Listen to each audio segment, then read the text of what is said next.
السلام عليكم. في هذا الفيديو راح أتكلم عن شيء موجود داخل سيرفر ريسبكت، شيء صاير من زمان وكلنا نلاحظه. ما هو سر ولا جديد، لكنه دايم يكون نقطة نقاش بين اللاعبين. الشخصية اللي بتكلم عنها هي مفرح بن محمد، شخصية معروفة جدا داخل السيرفر، ويمثلها اللاعب دربحه، واللي معروف إنه مؤسس السيرفر. من الطبيعي إن مؤسس السيرفر يكون له وجود مميز ويكون معروف، هذا شيء ما يحتاج شرح. لكن داخل الرول بلاي شخصية مفرح لها طابع مختلف تماما عن أي شخصية ثانية. مفرح ما يتحرك مثل باقي الشخصيات، ما يتعامل معه الناس بنفس الطريقة اللي يتعاملون فيها مع غيره، خصوصا رجال الشرطة داخل السيرفر. من أول ما يدخل مفرح أي مشهد تقدر تلاحظ إن تعامل الشرطة معه فيه فرق واضح، كأنهم يعرفونه خارج الرول، أو كأن بينهم وبين شخصيته علاقة خاصة. الضباط سايكو دام وعقاب المخلوط هم أكثر من يوضحوا هذا الشيء.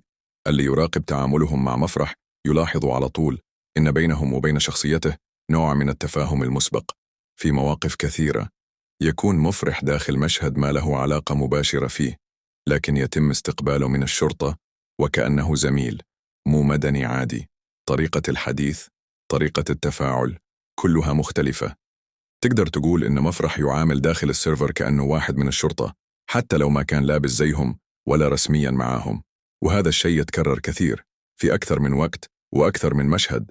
غير كذا مفرح يدخل في سيناريوهات متعددة، بعضها يكون حساس وبعضها يكون مخصص لطرف معين، بس حضوره في المشهد يغير مجراه بالكامل. اللاعبين اللي يكونون طرف في المشهد يتعاملون مع وجوده كأنه شيء طبيعي، مع إن أي لاعب ثاني لو تدخل بنفس الطريقة ما راح يستقبل بنفس الشكل. اللي يلاحظ الجو العام داخل السيرفر راح يشوف إن مفرح يتحرك براحة كبيرة، يتكلم، يتنقل، يتفاعل، يوجه، وكل هذا يتم بأسلوب يخلي اللاعبين يعرفون إن له وضع خاص. حتى لما تصير مواقف داخل الرول فيها جدية أو تصعيد، وجود مفرح يخففها، كأن وجوده بحد ذاته يغير ديناميكية المشهد. واللاعبين الموجودين يتعاملون معه بحذر واضح، سواء بكلامهم أو بردود أفعالهم. وإذا نظرت لردات فعل الناس سواء في الشات أو في تصرفاتهم داخل اللعب، تلاحظ إن فيه وعي تام إن هذا مفرح، وإن وجوده له وزن خاص وأسلوب خاص، ما هو مثل باقي اللاعبين. وفي مواقف كثيرة ينتهي المشهد بشكل مختلف فقط لأن مفرح كان طرف فيه، بدون نقاش، بدون جدال. الأمور تمشي بسلاسة، وكأن الكل يعرف مسبقا إن المشهد راح ياخذ مسار معين.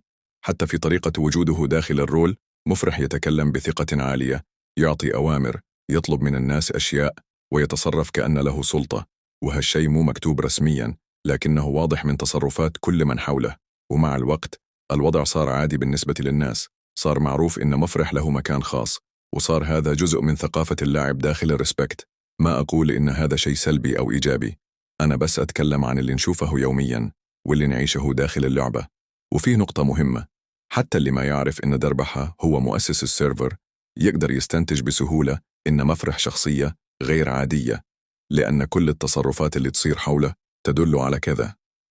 بعض الناس تتفادى الاحتكاك معه، بعضهم يحاولون يدخلون معه في المشاهد عشان يكون عندهم فرصة أقوى، وفيه اللي بس يراقب ويتجنب أي احتكاك لأن النتيجة غالبا محسومة.